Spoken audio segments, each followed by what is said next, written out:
My name is Mia Friedman and you are listening to the No Filter podcast. Real stories that you won't be able to stop listening to.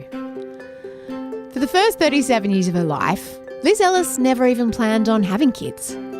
She met her husband, rugby union player Matthew Stocks, when she was in her early 20s, but she had a lot to do.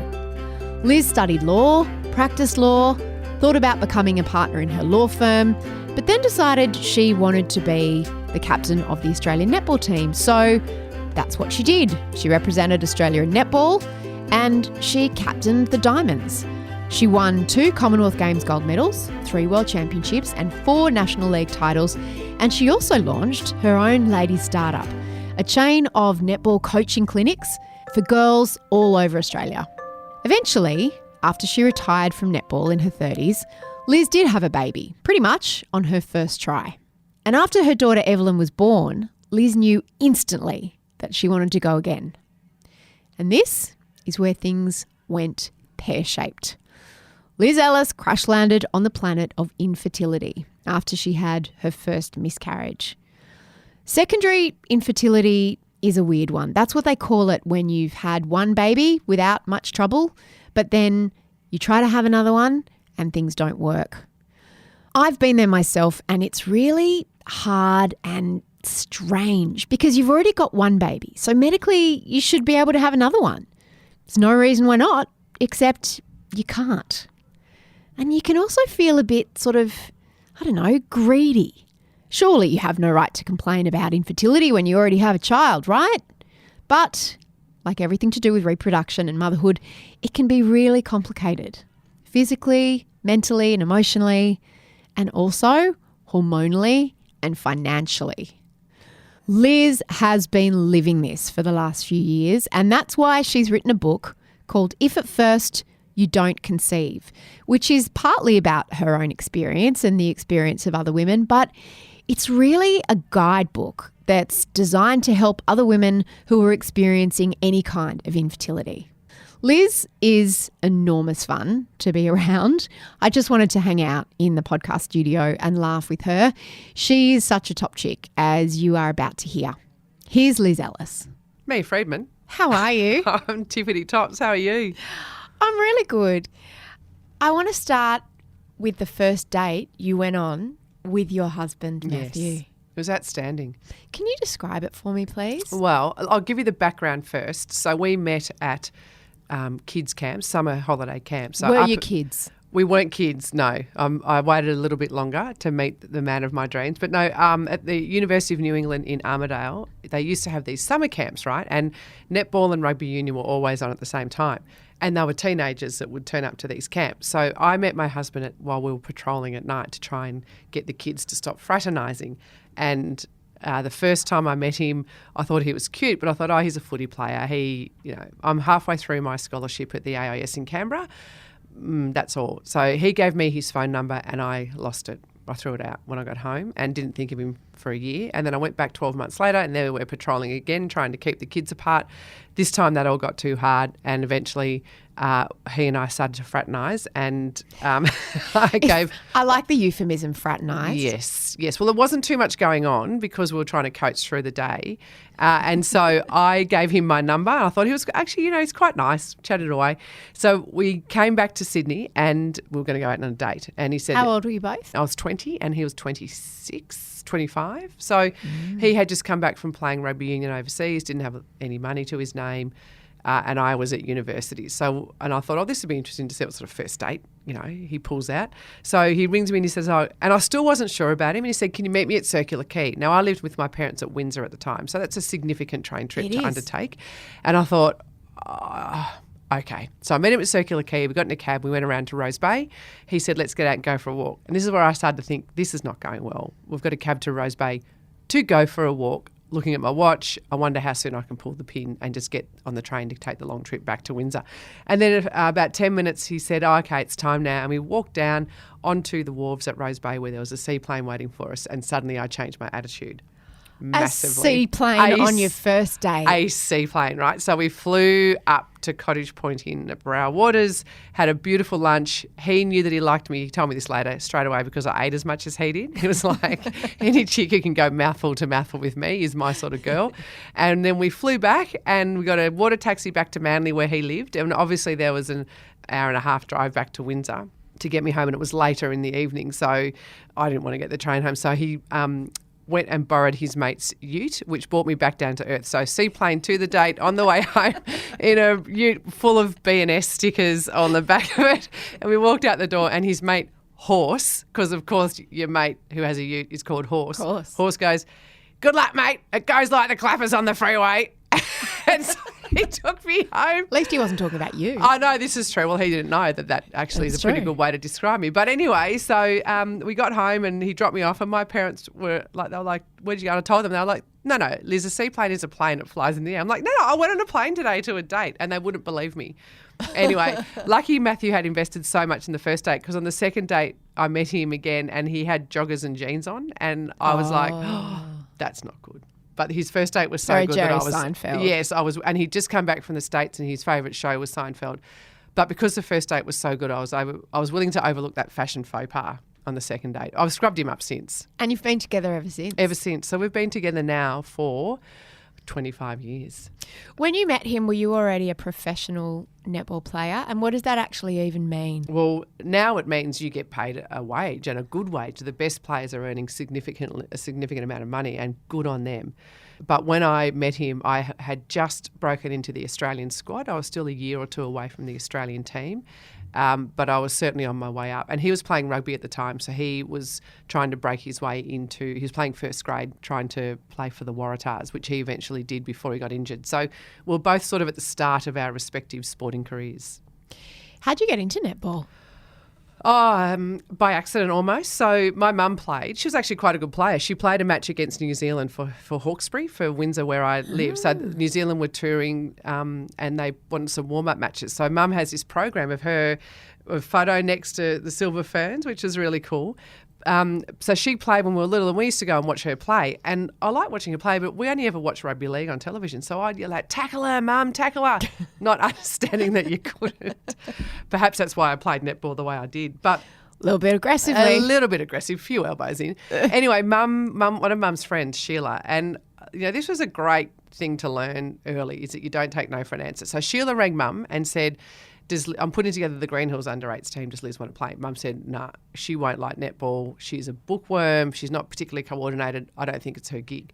So Sheila went away and bided her time for a week, clearly was not prepared to take no for an answer, rang Mum back the week later and said, listen, I've just seen on television, Margaret, you won't believe it. Did you know that 98% of kids who are charged as juvenile delinquents and end up in homes have never played team sport? Right, so Sheila's timing was extraordinary, because that week I had actually lit this candle thing on my bed and thrown in all the matches and pretty much set my bed alight. So I had become a pyromaniac in that week. And so the timing was magnificent. And Mum said, yep, she can play as long as she can finish when she wants to. And so 27 years later, I decided to finish. But it was an amazing... On your terms. On my terms. Amazing journey, though, to think that, like a sliding doors moment, I nearly... if Sheila had said, yeah, fair enough, and walked away, then I would never have had this entire career. My life would be vastly different. Did you love it straight away? Loved it. Loved it from the first moment I stepped on court. Loved the team aspect of it. Loved being with my friends. I was good, but I wasn't great. I was uncoordinated, but Mum was right. I did like my books still, but I loved the competitive nature of it, and I'm a competitive beast, and that was the way to be able to get out and compete week in, week out. So you and Matthew were both professional sports people. Mm-hmm. Were you competitive with each other? Yeah, massively. So we would play tennis a bit like Wimbledon. We, like, at our place, is a blood sport, and we don't we don't let our kids win, right? So Evelyn, Austin's only 2. He's the whole modus operandi is to destroy any game. But Evelyn's 6 and loves playing cards. And we have told her from the outset we will never let her win. If she wins, it's because she's won fair and square. So she's quite the card shark now. And that's something your dad did with you, isn't Yes, it? he did. Dad would never let me win. So he and I would always have these running races, right? And he would never let me. So the day I won was the day that he stopped running against me, essentially. Like the day that I beat him at drafts, he stopped playing drafts because I beat him. But I knew I had achieved, and that was a good lesson to learn. So now Evelyn has to be able to actually win off her own bat. Does she play netty? No, she wants to play rugby like Daddy, but, I'm supporting her in that. So she sat down. She would have been 4 at the Rio Olympics, and her and Matthew watched the women's final of the rugby sevens together, and Australia won, and he was really into it, right? So he doesn't have any compunction. Women's sport, men's sport, it's all sport to him. Massively into it. And she saw that, and she saw it's his sport and he's into the women playing, and she loves the idea of it. So we decided we wouldn't start her in team sport too early. I think you can, and we live on a farm, so she's got plenty of activities. It's funny talking to you and you offhandedly mentioning your daughter when we're talking about infertility, because you would kind of expect your story to go, and then you and Matthew got serious, and then you got married, and then you found that you couldn't have a baby. But it wasn't that simple, was it? No. So you guys got together when you were, about 20? I was 20. Got married when I was 26. And when did you become captain of Australia? I was 30 when I became captain of Australia. So I wanted to play through that 4-year cycle, because World Championship to World Championship is 4 years. So I became captain after we lost the World Cup in 2003, and I remained captain until 2007. Had a serious knee injury in that time. Missed the Commonwealth Games in 2006, and my whole focus was on the World Cup in 2007. After which I retired, and which we won. So I didn't even allow myself to entertain thoughts of having children through that time.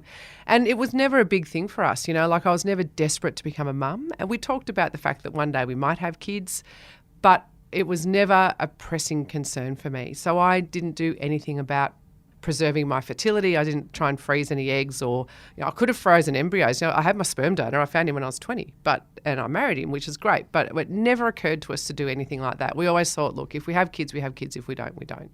After you got married, of course, everyone says, you're going to have kids, Yep. you're pregnant. Yep. Is that what happened to you? Yeah, everyone did. And it's like, do you know we were having sex before we got married? We could have fallen pregnant then too. But it's like the thing, you get married and then you have kids, and I hope Mum doesn't listen to this podcast so she knows that, I was doing it before I was married.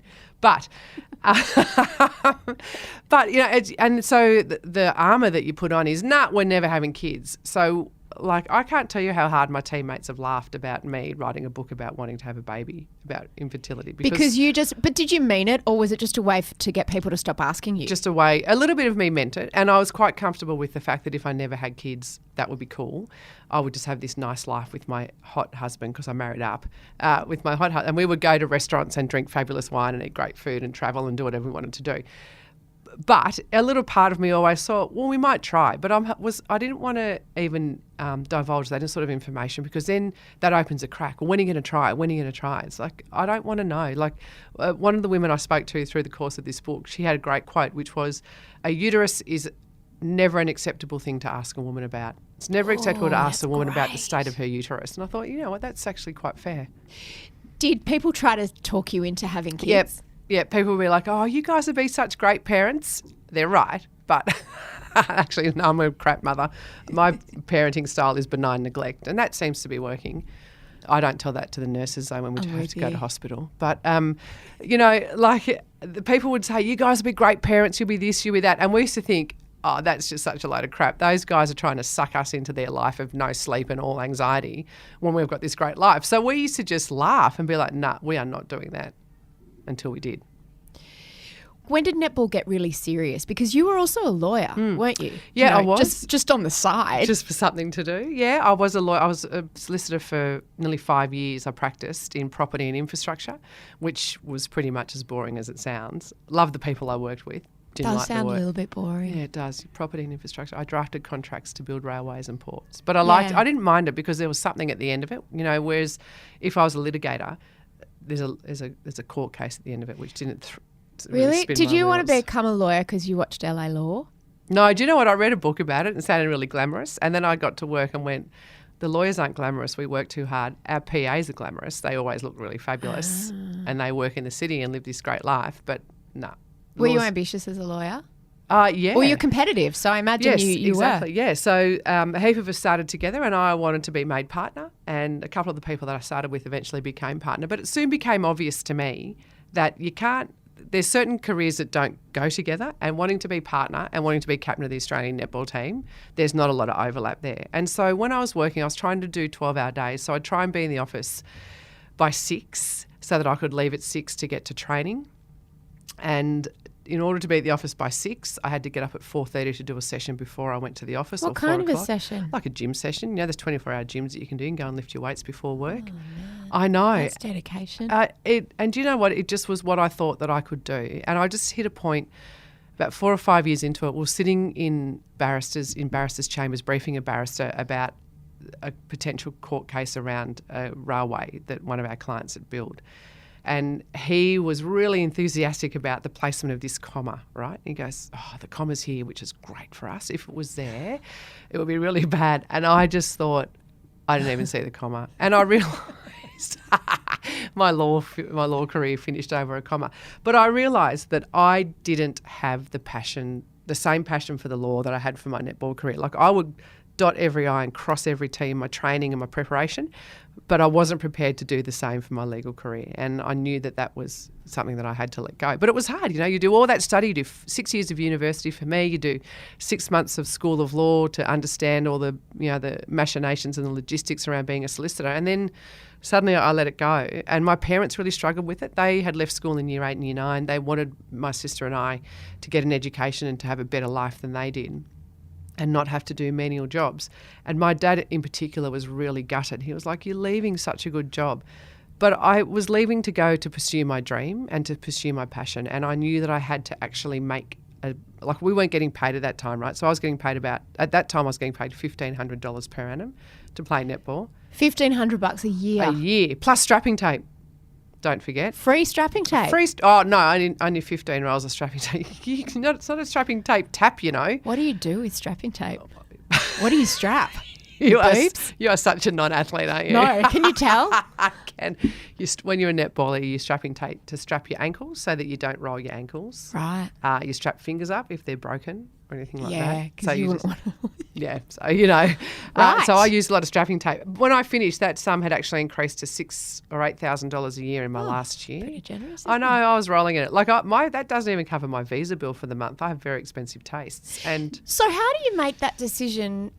It's great that was your passion. Yep. But it doesn't pay the bills. No. And being a solicitor really pays the bills. So that was a very different life that you then chose in that moment. It was. And I came home and I said to my husband, I need to leave. And he was like, you could have told me this before we got a mortgage, because we just got married. And I said, look, I've got a plan. And my plan was, I felt that I could build a business running netball coaching clinics. So I built up this business. In the school holidays, I would have 200 to 300 kids a day at 10 different associations. So through the course of the... Hang on, you just built that business just as a side project? I had started to build it while I was working. Thousands of kids. Yep.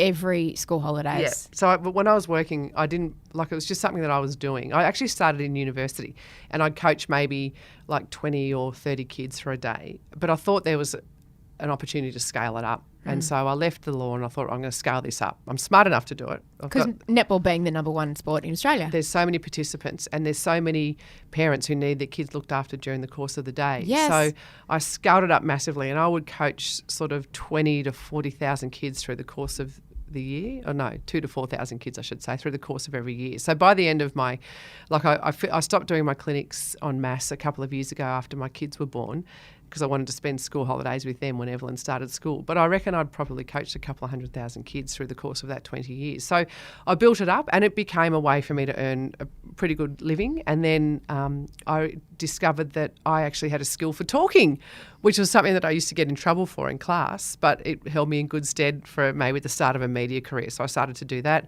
I also got picked up to sit on different boards because of my legal background and my sporting background.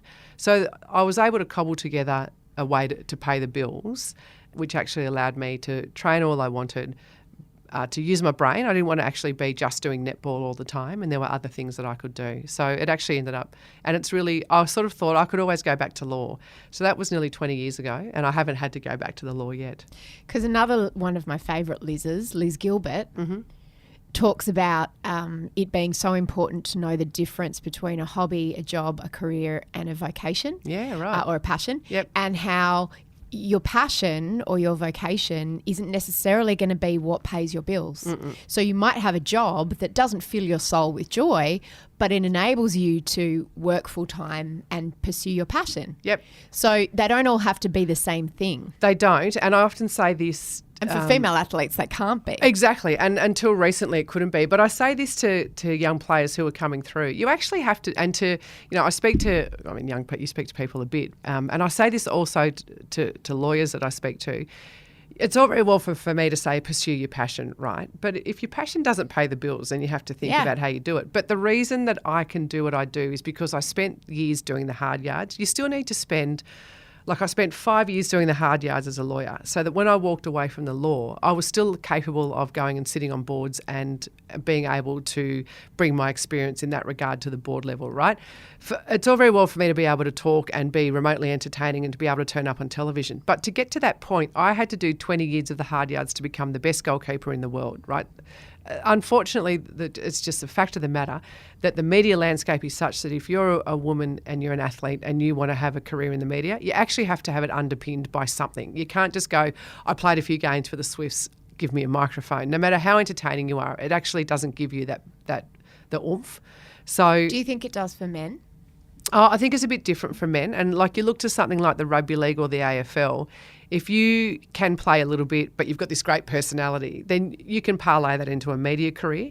And I suspect in years to come women will be able to do it. But, there's lots and lots of jobs for men in sports media. There's not a lot of jobs for women. But I will say, 20 years ago when I started doing this, the jobs for women in sports media were few and far between. Now you see women turning up on AFL shows, on rugby league shows. There's female-only podcasts around sport, around football and that sort of stuff. So it's happening and women are quite rightly taking their place. But I still think you need to have a background in something. You have to have done the hard yards to prove your worth. So, I got to choose my passion, but I had to have my job and my career to get to that point. And did you have to plan for your retirement in a similar way? Yeah, and so I'm a type A personality, which comes as no surprise to anyone. I planned everything meticulously when I was playing, but that involved retirement. So when the time came for me to retire, when do most netballers retire? When your knees give out. Yeah, when everything gives up on you. And my body determined that a little bit. But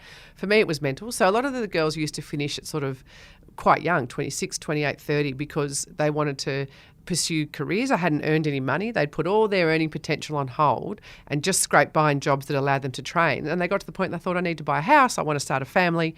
So they'd finish at about 30. Whereas now the players are playing through to like 34, 36. There's a player in the National League who's nearly 40 and who's awesome. So, that has been extended. So for me, I decided to plan my retirement quite meticulously, but I decided to not tell anyone that I was going to retire because I didn't want to take away from the Australian team trying to win the World Cup. And the World Cup was in New Zealand. We had, we'd lost the previous World Cup. New Zealand were the Commonwealth Games champions. They were the current world champions, were playing in New Zealand. So to beat them in a World Cup, everything needed to go right. I didn't want the distraction of my retirement to sort of take away from that. So I made the decision to retire, told my family, a couple of close friends and my agent. She wanted me to announce it to the world. And I was like, no, we won't be doing that. She's like, okay, well, at least let us plan. So we went through this planning process around my career about what it would look like. I started to do a little bit more work in radio and on television so that those opportunities would be there. But I also did some reading, and I think there's this huge issue around athletes when they retire around mental health. Lots and lots of athletes. I spoke to a woman who was in the Australian women's hockey team at the Sydney Olympics, and she told me that so many of the players from that team have struggled in retirement because they were rock stars and gods, and then the Olympics finish and it's cut off and we all go back to talking about, footy. And then you retire and you have lots of people, lots of athletes don't think to retire to anything. Because only a small handful can go and have media careers. Yes, like that's if you right. look at all the swimmers who dedicate all their life, or any sport, and there's only a few swimmers that you could now mention that cut through. Yes. But everyone's got to find something to do on the other side of retirement. That's right. And that's why when you hear about an athlete who's gone off the rails, there's a very good reason. And it's a matter of, and I think sports can do more to help their athletes retire. You know, when I retired, I didn't get a single phone call from anyone at Netball Australia 6 months later just checking on my welfare. Now, I was fine because that was what I had managed.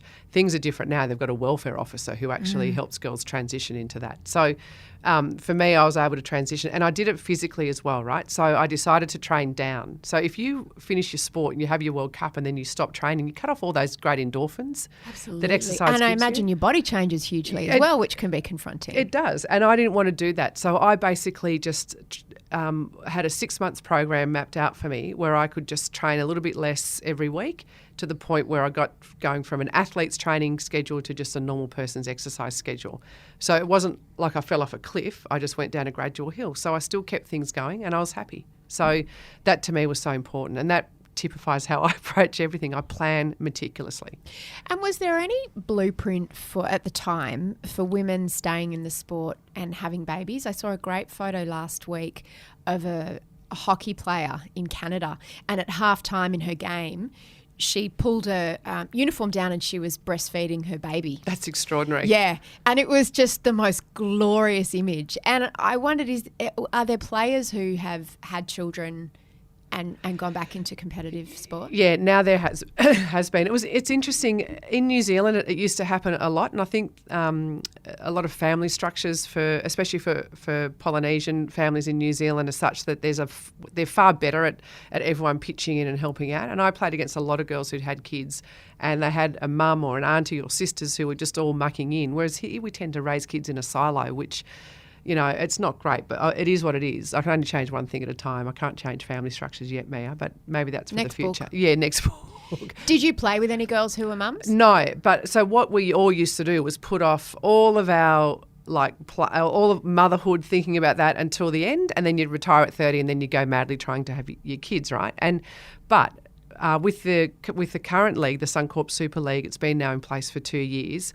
The thing that I am so proud of my sport for doing was that they have got this brilliant maternity leave provision where if you're playing in the Diamonds and you fall pregnant, you get 2 years paid maternity leave, right? No other workplace really does that. 2 years paid maternity leave. Maternity leave. How much are you paid? Like, how much do you earn as being a member of the Diamonds? Oh, on your full contract. So if you're on the Diamonds, you might be earning $100,000 from your club. And you get 2 years paid leave. 2 years paid leave. It's extraordinary, isn't it? Now the girls, there is no denying that it's so hard to give birth and to come back and find your place in the team. But Netball Australia has made it as easy as possible to be able to do that. Now, there was a little bit of resistance from certain people within the organisation. I get that.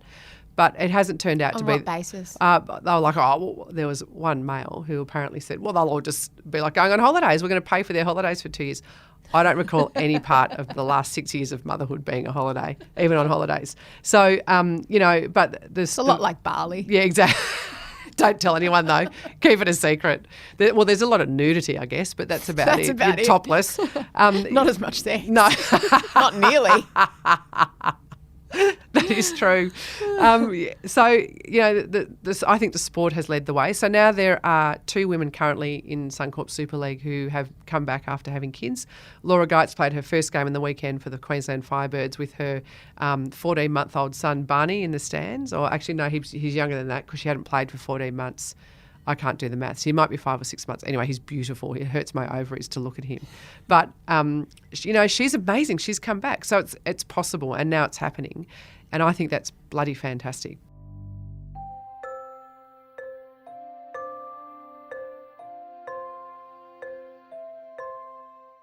So you got knocked up pretty easily when the time came. Yes. My husband took great delight in telling my girlfriends, don't come too close. I could knock you up with a thought.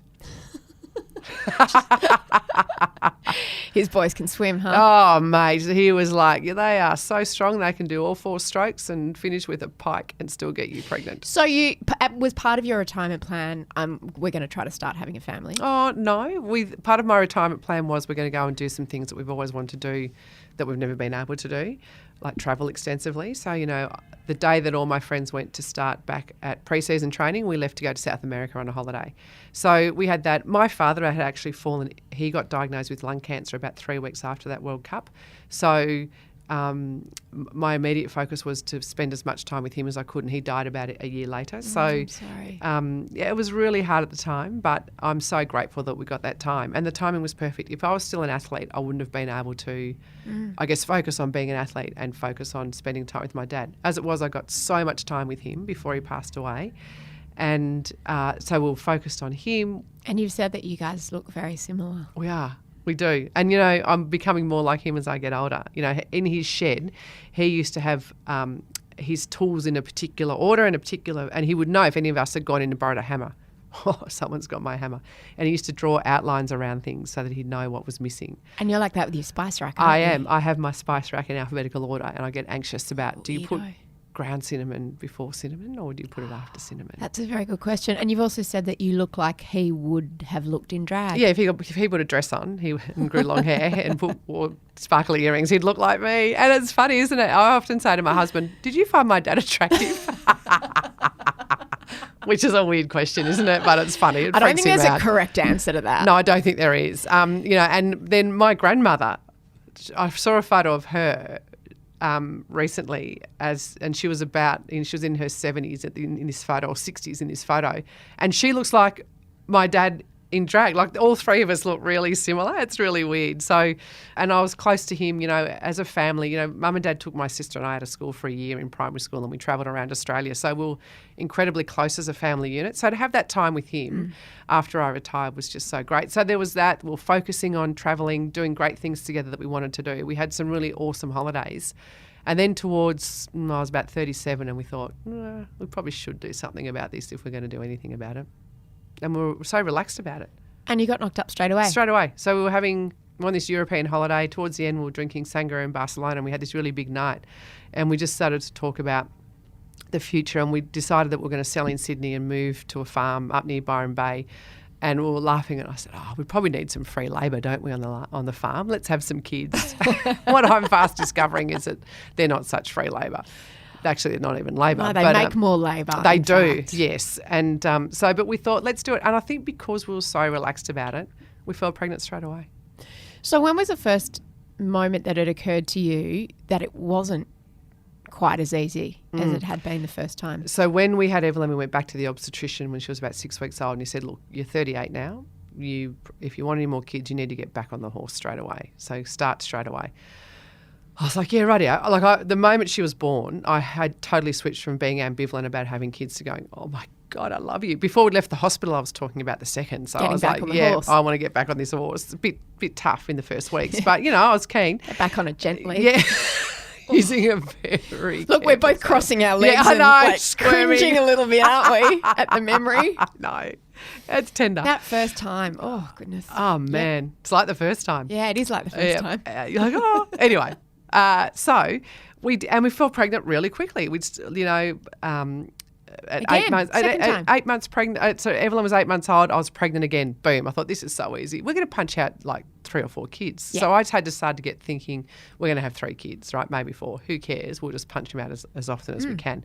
And so that was all great. And then I went for a scan and an ultrasound, your normal 8 weeks. And the radiographer said, sorry, nothing there. And I'd miscarried. And each of my miscarriages was a silent miscarriage. We discovered it before I started bleeding or anything like that, or cramping.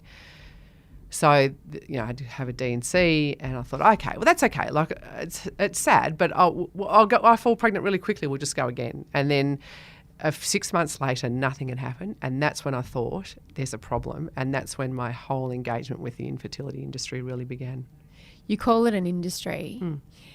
It's like landing in another country, isn't it? Something that you just took so much for granted because we spent so much time, and you spent 38 years trying not to get pregnant. Yes.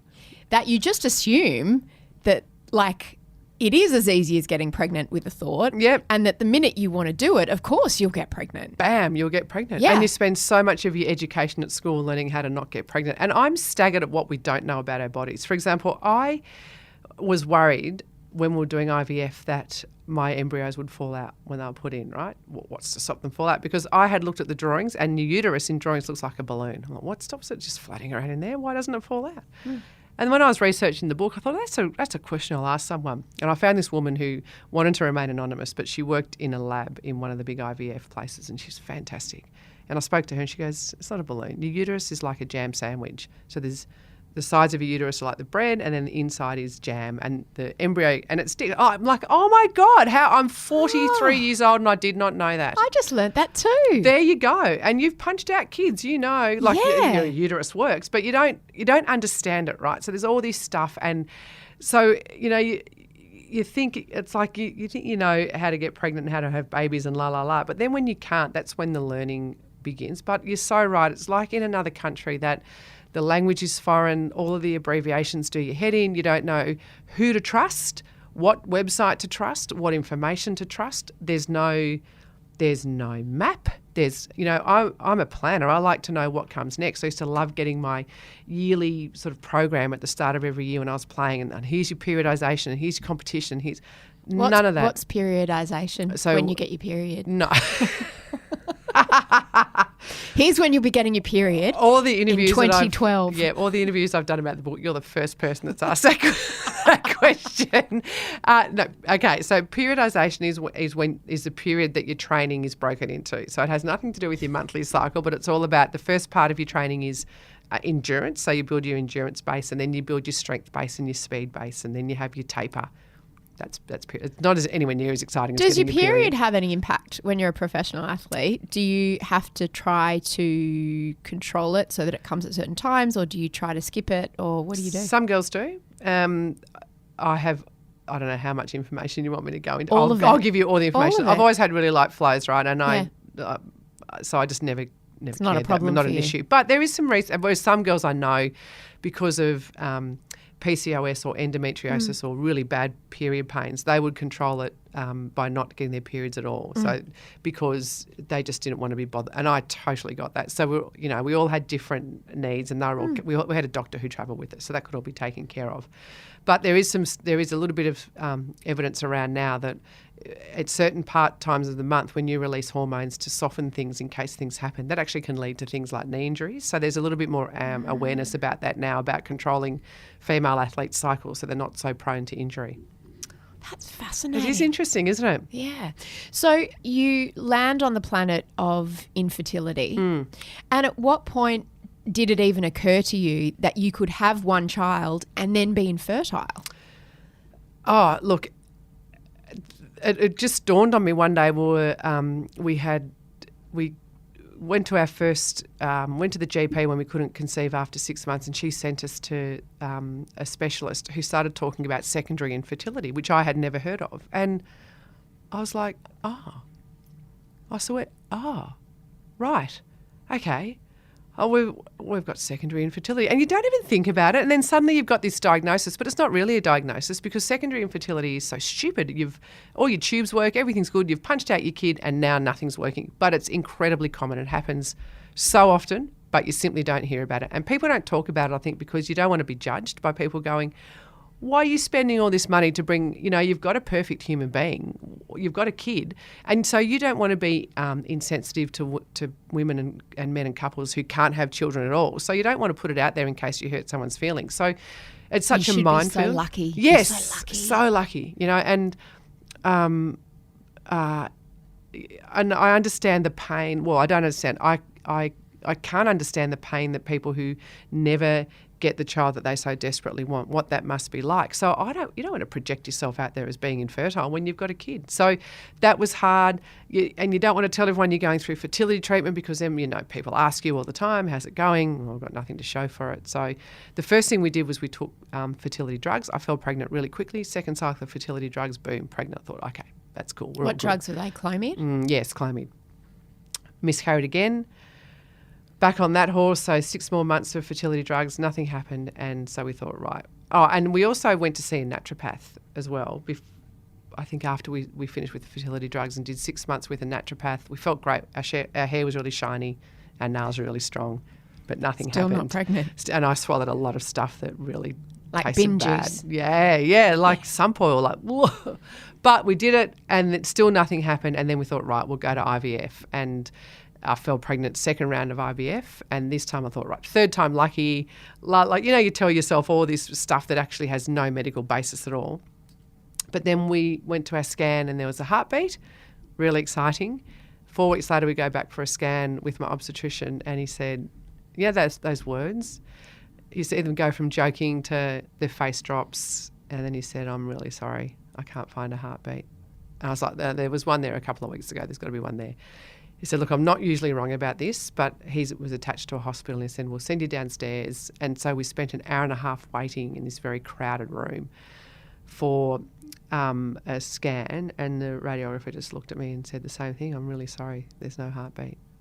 I can see the baby, but I can't see a heartbeat. And so she left us to our own devices, and I just broke down. I had a massive emotional meltdown, cried into my husband's shoulders. I was like, there was a baby there. There was a baby there. How many weeks were you? I was 10 weeks.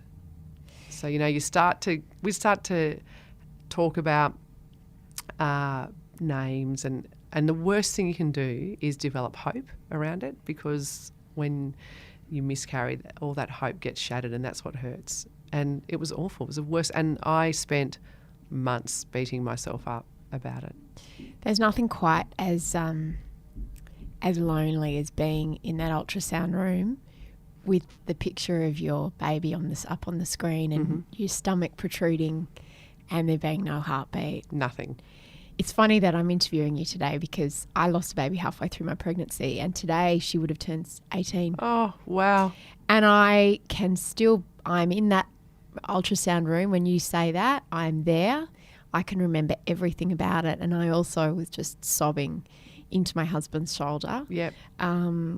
God help the poor women who have to be in that room alone, because sometimes your husband or your partner, you might not have a partner, or else they're not at that appointment. Yeah. And what people find, what's the most confronting? There's a million things that are confronting, but that sense that your body's failed you. Yep, it's let you down. And I imagine as a professional athlete, that was incredibly tough for you. It's so tough. I was angry. I was frustrated. All the things that I had learnt through my athletic career. It's all the phases of grief, isn't it? Anger, frustration, denial.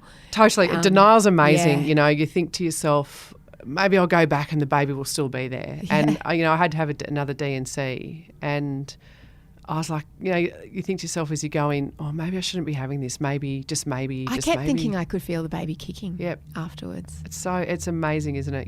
Your brain's an amazing thing, but you have to go through those stages. And, I kept saying, I remember one night just lying in bed, and I cried myself to sleep for so long. And I said to my husband, why did we wait so long?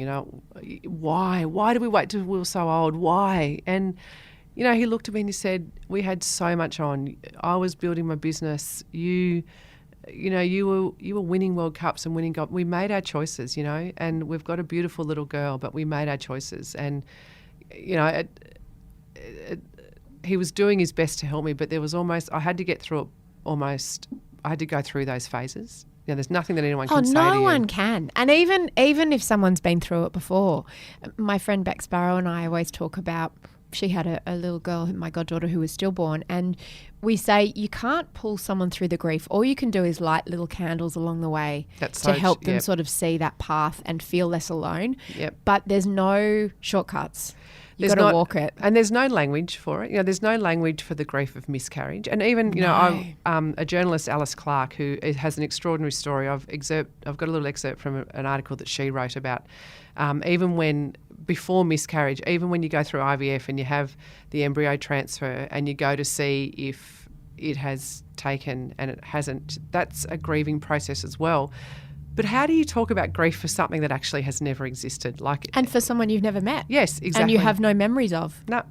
And so around, I think that language, I love language, and language is ancient, right? And it's developed over, tens of thousands of years, but we still don't have words around this form of grief. And so as a result, women don't talk about it. And while I was writing my book, actually, Em Rusciano miscarried and put it out there, and I thought that was so brave and so great, because it started women talking. And it was on her Facebook page or the Facebook page, and I went and looked, and there was something like 3,500 comments, almost all of them from women saying, this happened to me, this happened to me. And I thought, we need to keep talking like this, because it doesn't make it okay, but it makes you feel so much less alone when you see there's so many people it's happened to. It's like a secret society nobody wants to join. No, exactly. We've got a whole community called Never Forgotten, and we've got, because when it happened to me, it was before the internet. Mm-hmm. So there was no way for me to know and I didn't know anyone who'd had a miscarriage before. So I made sure that when I started Mamma Mia, that we've got a whole ebook of women's stories, and we've got a closed Facebook group called Never Forgotten, where women do things like share photos of their babies who have been stillborn, mm-hmm. or who have died, and no one else wants to see those photos except for other women who can say, your baby's beautiful, what a beautiful baby you have. And you want to talk about what they might have been and the name that you might have given them. And you often find that even your partner is not on the same page of grief or the path as you are, and it can be so isolating. I think that the strength that you draw from other women in that situation is the best. Oh, and you learn about how resilient you are, and I can't imagine going through what you went through. I spoke to a woman writing this book who I get teary even telling her story, but it's a story that is it resonates so much. So she went through 12 rounds of IVF and fell pregnant with twins, and she was like, 12 rounds I did 5 rounds and went, that's enough, that'll do me. 12 rounds. Fell pregnant with twins, and at 20 weeks had to deliver them. They were stillborn at 20 weeks, right? So her memory of that is, and we're talking about relationships, and she said this really made her fall in love with her husband all over again. The babies were born, and when they came out, her memory is him talking to these dead babies, right? And giving them a story, right? It's so emotional when you tell the story, but it was beautiful. Anyway, she went on and had 6 more rounds of IVF and had her babies. But to do that, you think about the resilience of the human heart, it's extraordinary. Now I'm going to cry all over everything. And then you do feel, I think, because I also had secondary infertility, and after I lost that baby, I then couldn't conceive, and I had to have Clomid, and it took a long time. I was just about to try IVF when I fell pregnant with my daughter. You found out. I was going to ask you, why did this one hit you so hard? Because you'd had 3 miscarriages before. Why was this one so different? Because we'd seen the heartbeat, I think, and it was like it was winking at us, sit tight, I'm coming. And so because we'd seen the heartbeat and we got so far, it was all like, you look at the stats, 98% of babies, when they see a heartbeat, they're fine.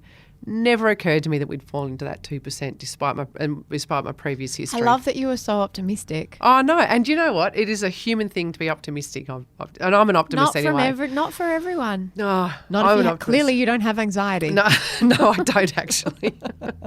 Probably got the opposite to my detriment as well. But, I was so I was like, yep, this is going to be us. And, the stats are that once you've had one miscarriage, you're more likely to miscarry again. So, but that never occurred to me. And I thought, and then when it hit me as well, because after I had the miscarriage, I insisted on having a biopsy, and because I thought, is there something that is happening that we don't know about? And it turned out that the baby was a little boy, and that he had this syndrome around, I forget the name of it, but had he been born, it would have been not a life that you'd wish on anyone, full of pain, a short life, and then an early death. How did that make you feel? Were you relieved to find that out, that there was a reason? I was relieved on his behalf that there was a reason. I was relieved on his behalf that he never made it. It's good that when there's a reason, but the reason was because the genetic lottery hadn't worked in our favour. So it was a reason that we could do nothing about, But then it's you go, okay, well, it's nothing that's wrong with my bits or my insides. It's just, and when you're older, your eggs are imperfect anyway. The older you get, the more imperfect they get. So that was good.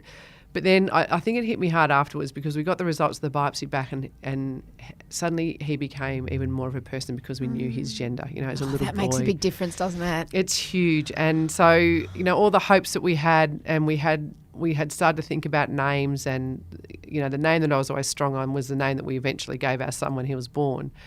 But you allow yourself to think. And so, for me, it hit me so hard. I was 41 when it happened. So I could feel my fertility slipping through my fingers. Wow. I was like, that's it. That's old eggs, man. Old eggs, they were fried. And so we made the decision we were going to do 2 more rounds and get any embryos that we got genetically tested. And we only got 2 embryos each round. All of them, I got 4 phone calls saying, I'm so sorry, genetically they're incompatible with life. We're going to let them succumb, which is a nice way of saying I'm going to pull them out of the freezer and thaw them out and then we'll discard them. So you go, there's little lives just there and they're not going to live, and off they go. They're in some waste somewhere. So that's a horrible thing to. And then I thought, you know what, I can't do this. And we thought we're focusing on this baby that we don't have, and we're not focusing on this little girl that we do have. Let's do that. And then my sister rang me a few weeks later. So you decided to stop IVF? Decided to stop IVF. That was it. One child, one and done. Yep. And I started to research holidays, and we're going to go to America. We're going to go to New York. Started telling Evelyn what a great city New York is. Anyway, she's still waiting to go to New York. And then my sister rang and said, let's do one more round. Let me be an egg donor. And she's younger than you, She's obviously. a couple of years younger. She had both her kids IVF, but when she did her little boy was about 6 months old, and when she did her last round, she had heaps of eggs. They got heaps of embryos. So she was like, there's something good going on.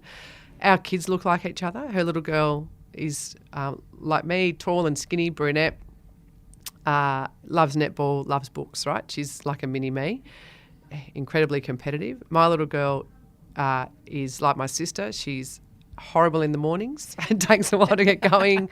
Looks like her little cutesy little face. And so we were like, it took me half a second to go, yep, great idea, let's do it. So we did all the counselling, all the genetic counselling. Because that's a big deal. It is a big deal. Our husbands needed to be convinced. We had to talk to them. I was going to say, were they on board straight away? Not straight away, but they didn't take them long. We're really close. I don't have a sister, but I imagine if you take anyone's eggs, your sisters would be the ones. Yeah.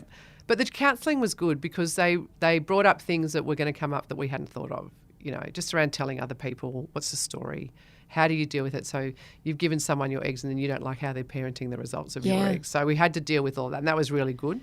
And it's almost impossible. That was your only option unless you got eggs from overseas. Exactly. Because eggs, it's not like sperm. There's not really an egg bank in Australia that you can draw from. No, there's a World Egg Bank in America, but it's expensive. So you can donate to people that you know.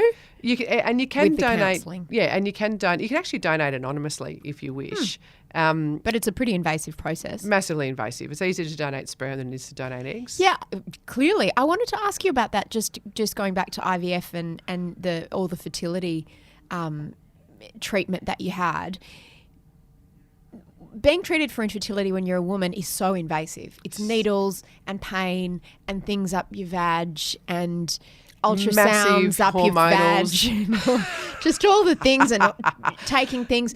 Men, it's actually just masturbating, isn't it? They just having an orgasm. Yeah. So that seems a little bit unfair, doesn't it? It does. But you know what's really interesting? Through the course of writing this book, I really started to think about male infertility and about the fact that when men are infertile, it hits them so hard. And I don't think we talk a lot of it's hard for women, but one of the hardest things for these men is that when they're infertile, you can work around it, right? You can still, if you're not producing any sperm in your semen, you can have a testicular biopsy when they put a needle up into your testicles, which sort of levels up the karma stakes a little bit.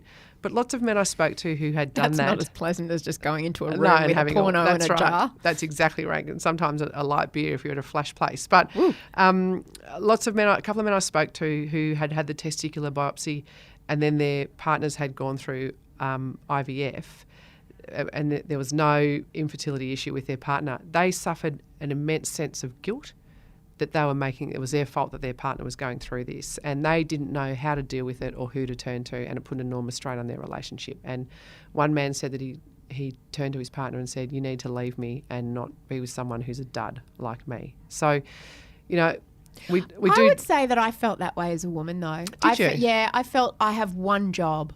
In the world, as a biologically, which is to continue the species and carry a child. Given that I wanted to have a child, to carry this child to term, it was my job to get her safely born, and I failed at that job. Yep. I very much saw that. I felt, in the depths of despair at times of how I had failed as a mother, I'd failed as a woman. Yeah, Yep. it ran pretty deep for me too. Yeah, that's interesting, isn't it? And I don't think we address that enough. No. We talk about the process, what you can do about Yeah. it, but we don't delve into what it does to your sense of being. Oh, yeah. And, I had women say that to me, but I think women deal with it a little better than men because they talk. They know to talk about it, right? And society treats infertility as a women's issue. So there's almost like you have permission to speak about it. Men, I had to really cajole men through their partners, promising them foot massages, let's say, to talk to me, right? Yep. They didn't want to talk. And there were men who I wanted to talk to who wouldn't talk to me, wouldn't share their story. Women were far more able. Some of the men I spoke to were brilliant, quite happy to share their stories and very matter of fact about it. One man had mumps, led to infertility. He knew that it wasn't his fault. He had a lot of time to process that. So it's so visceral, I think, for both sexes. But then how we deal with it is very different. I think women deal with it a little bit better, whereas men don't deal with it particularly well at all. So you got approved for your sister to donate her eggs? Yep. She was allowed. We were all ready to go. We were just waiting for my day one. She had a, what are they called? The marinas in, I got one of those. Yeah, there you go. Yeah. An IUD. Yeah, so she had that going on. And so that was good because on my day one, she would then have to go to the fertility clinic, have hers taken out, and she could start straight away, right? So we're like, oh, this is great. And she's a school teacher and school holidays were coming up. And when my day one was due was the start of the school. Oh, no, it was perfect, right? And she rang me and I wasn't even thinking. She rang me, she goes, have you got your day one yet? I go, no. What's the date? And she said, well, Day one is when your period comes. Yeah, exactly, yeah. So start of your cycle. I said, nah, day one's not here. And she was like, well, hurry up. I'm like, I can't do anything about it. So we had this, as sisters do, this stupid conversation.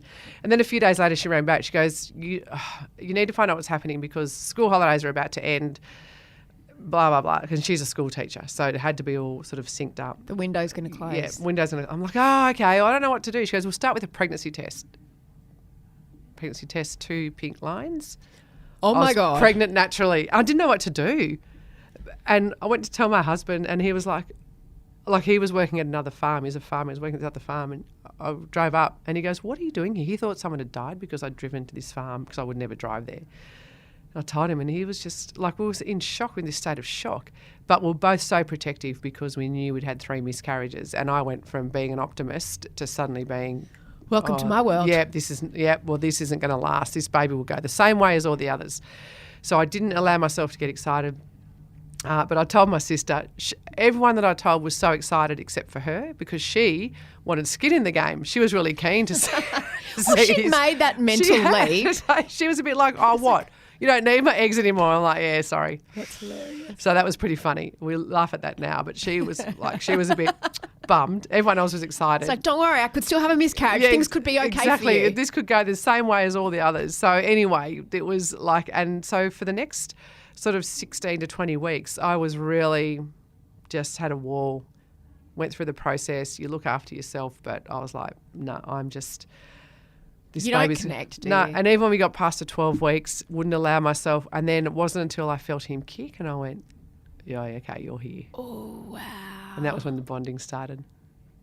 Any pregnancy after infertility or miscarriage is a mind full of anxiety. Trip. Yeah, It's very, very difficult. And I know I felt the same way. I felt that there was a certain point where I made a conscious decision, okay, I got to back you. I got to back you now. Yeah.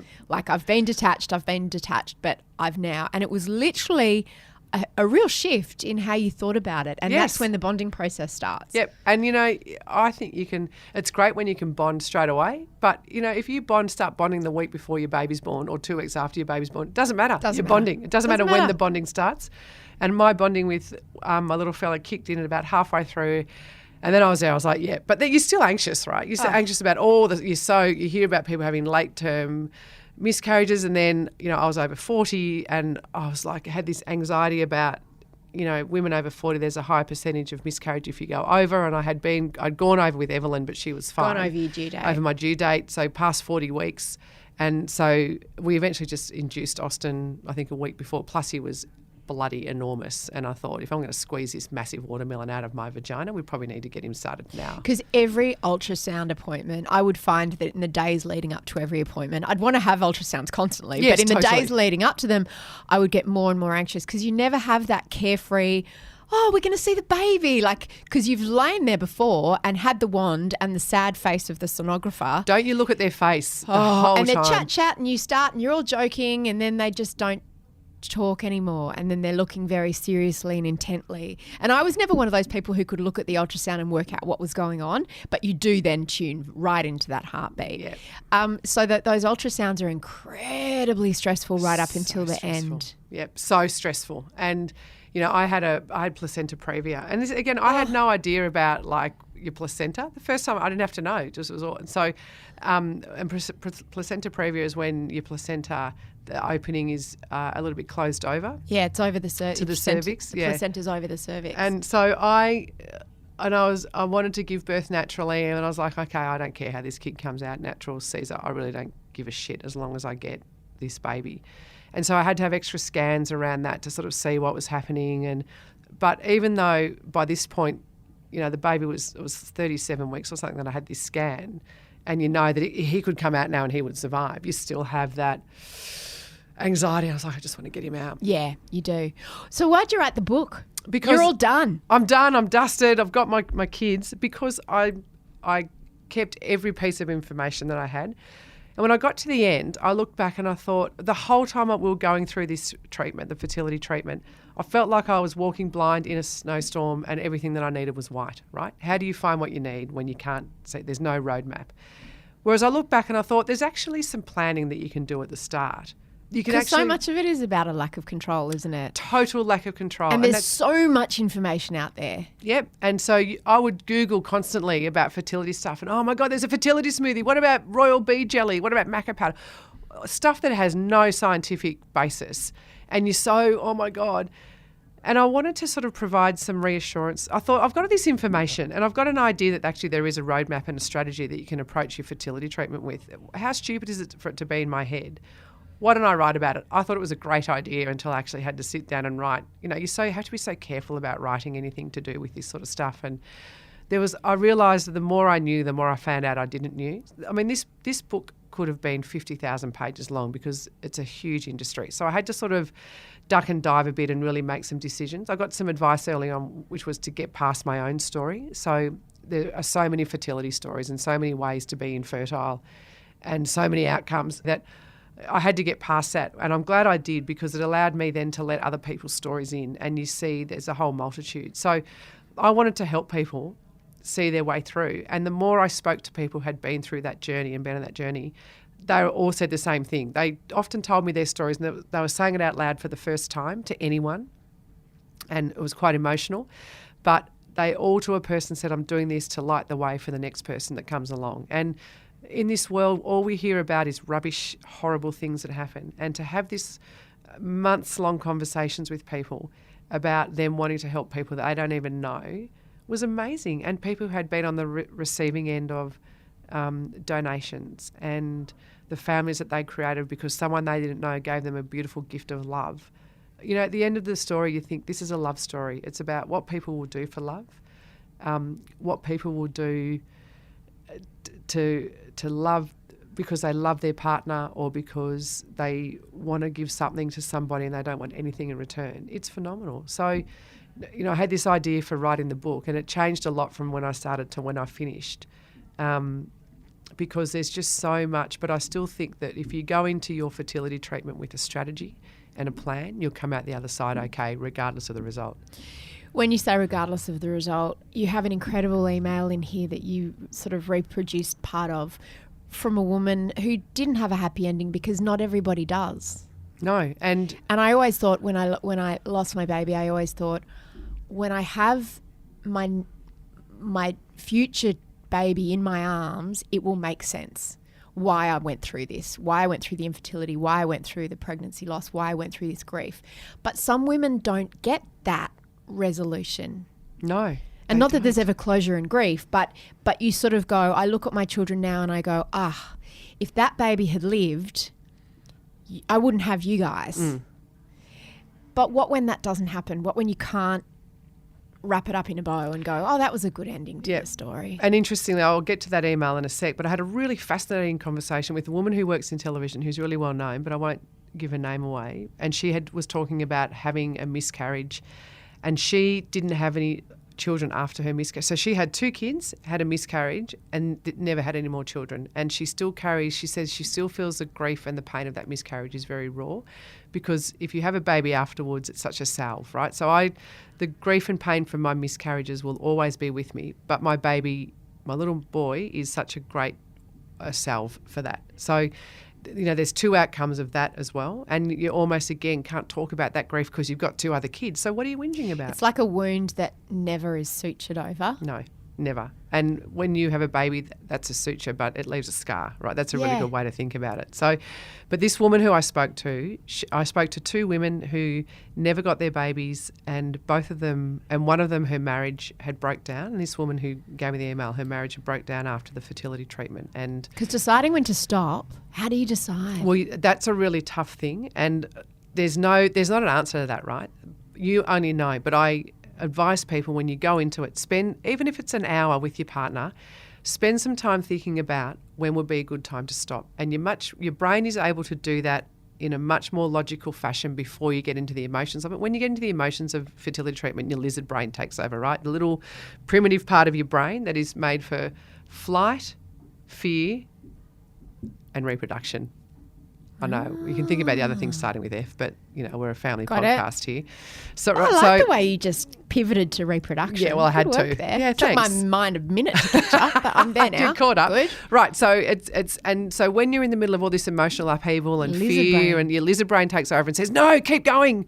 Whereas before you start, you're actually far more rational, right? So I think what I would like for people to do is to start with and say, what would be our endpoint now before we go to, is it money? Do we hit a certain amount of money and then go, do you know what, we can't afford anymore? Is it age? Do we go past this birthday, we can't go anymore? Is it number of cycles? When you're being rational, what are you prepared to do? Now, even if you get to that point and you decide to go past it, it's a good little flag to have to say, when we're rational, this is a decision that we would have made.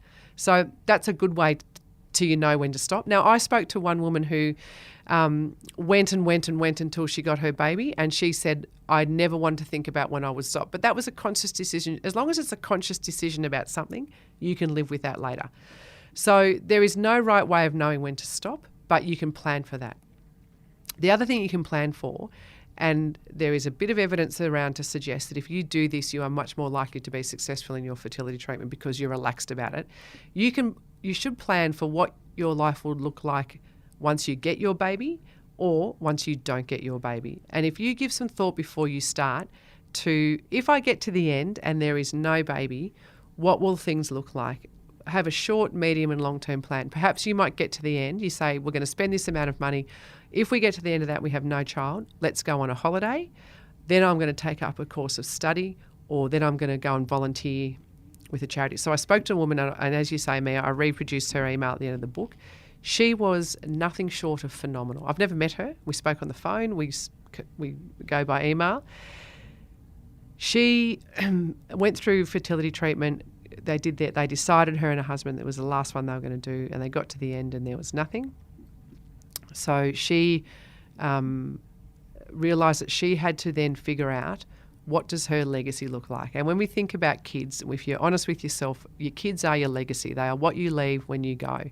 So if you don't have that legacy, what's your legacy going to be? And she spent a lot of time talking to her sister, who ironically had decided to remain childless, never tried to fall pregnant, never wanted kids.